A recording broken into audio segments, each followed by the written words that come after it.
Yes. Allahu Akbar, Allahu Akbar, Allahu Akbar, Allahu Akbar, Allahu Akbar, Allahu Akbar, Allahu Akbar, walillahil hamd. Alhamdulillahi rabbil alamin, nahmaduhu wa nasta'inuhu wa nastaghfiruhu wa na'udzu billah min syururi anfusina wa min sayyiati a'malana. May yahdihillah fala mudhillalah fala hadiyalah.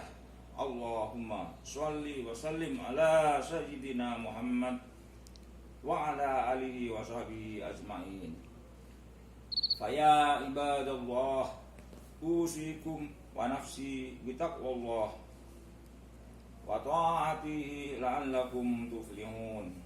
Wa Allah ta'ala fil Qur'anil Karim, ya ayyuhalladzina amanu ittaqullaha haqqa tuqatih wa la tamutunna illa wa antum muslimun.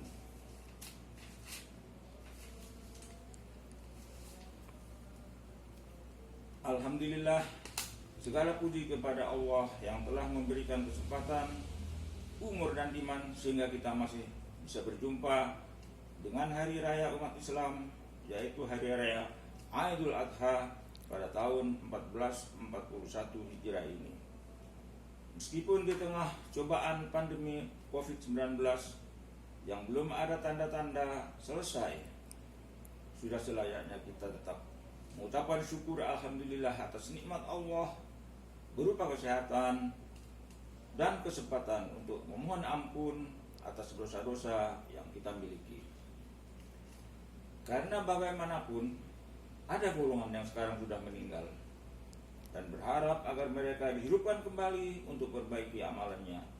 Dan ada pula yang berharap dengan mengatakan ya laitani kuntu turaba. Mereka berharap agar dulu diciptakan sebagai debu saja, supaya tidak perlu mempertanggungjawabkan amalan-amalan mereka di dunia. Allahu Akbar, Allahu Akbar, walillahil hamd.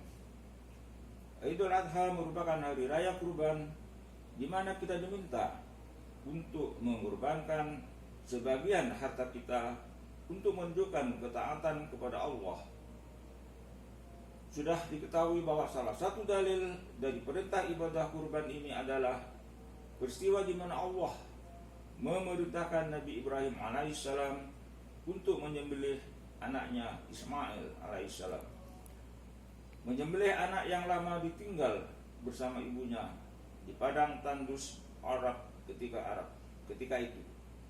Kalau bukan karena perintah Allah, maka tidak mungkin Ibrahim alaihissalam tega meninggalkan anak dan istrinya di tempat seperti itu.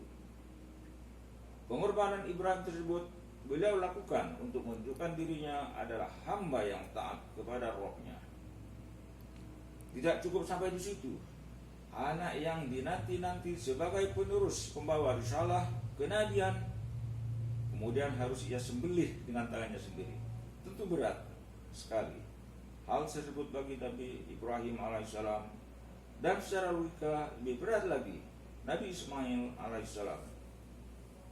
Keluargaku yang dirahmati Allah, pernahkah kita membayangkan menjadi posisi Ismail alaihissalam, bapak yang meninggalkan diri kita bersama ibu di padang pasir, lalu jarang pulang, dan tiba-tiba datang bercerita bahwa dirinya hendak menyembelih kita dikarenakan mendapat mimpi? Apakah kalau kita menjadi Ismail ketika itu, kita akan pernah seorang yang rela mengorbankan diri kita sebagaimana Nabi Ismail? Belum lagi jika kita membaca jawaban Ismail alaihissalam yang diabadikan dalam Al-Quran surat As-Saffah ayat 102. Wala ya abadi fa'al ma tu'maru satajiduni insyaallah ma'as sabirin.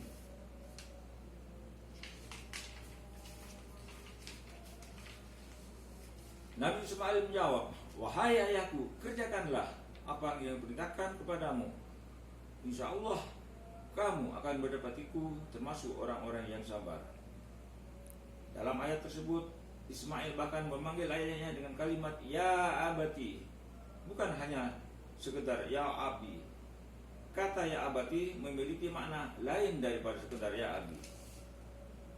Kalimat ya abati dalam bahasa Arab menunjukkan makna ayah yang sering pergi, akan tetapi sang anak selalu merindukannya. Panggilan ini menunjukkan kuatnya perusahaan seorang anak kepada ayahnya, di mana jauh dan dekat tetap dirindukan. Dalam posisi yang akan disembelih, bahkan Ismail tetap menunjukkan ketegaran, rasa hormat dan sayang kepada ayahnya. Itulah pengorbanan Ismail dan keluarga Ibrahim. Keluargaku yang diberkati Allah, tak hanya Nabi Ibrahim, nabi-nabi lain pun juga diuji dengan hal yang berat, sebagaimana hadis Nabi, ya Rasulullah, ayyun nasi asaddu bala'a, walal al-anbiya thumma al-amthal. Artinya, ya Rasulullah, manusia manakah yang paling berat ujiannya?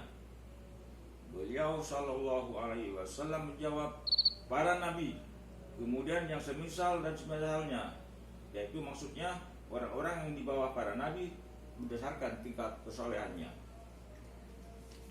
Dari hadis ini dapat dilihat bahwa semakin soleh seseorang, maka Allah akan semakin mengujinya untuk membuktikan derajat kesolehannya. Sebagai contoh, Nabi Adam diuji dengan anaknya yang membunuh saudara kandungnya. Nabi Nuh juga diuji dengan kekafiran anaknya. Nabi Lut diuji dengan istrinya.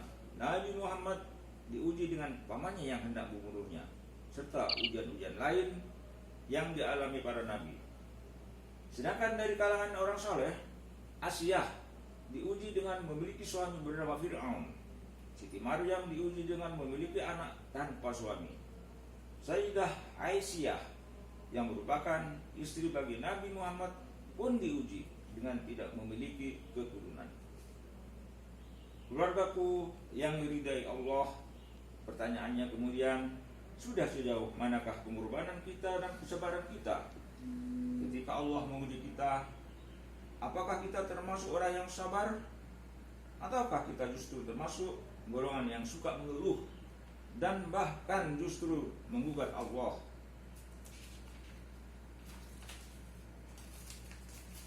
Semisal dengan pertanyaan, ya Allah, apakah salah saya sehingga engkau menguji aku seperti ini?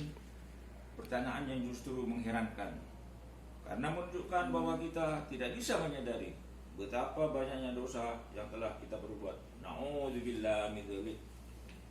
Pada akhirnya kita mengaku beriman akan diuji sebagaimana yang mengatakan pintar akan diuji kepintarannya. Virus corona dan segala yang bersangkutan dengannya juga termasuk ujian Allah. Salah satunya adalah ujian keimanan berupa iman terhadap takdir yang Allah berikan kepada kita, baik takdir yang bagus maupun takdir yang buruk. Allahu Akbar, Allahu Akbar, walillahil hamd. Akhirnya, marilah kita berdoa untuk kebaikan di dunia dan di akhirat kelak bagi seluruh umat Islam, baik yang masih hidup dimanapun berada maupun yang sudah meninggal dunia.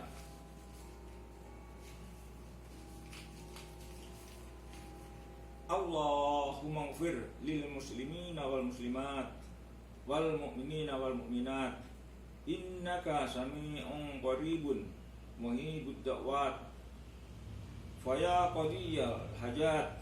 Allahumma shlih lana dinana alladhi huwa khidmatu amrina, wa shlih lana dunyana allati fiha ma'asuna, wa shlih lana akhiratana allati fiha ma'aduna, waj'al hayata ziyadatan lana fi kulli khair, waj'al mauta rahatan lana min kulli syarrin.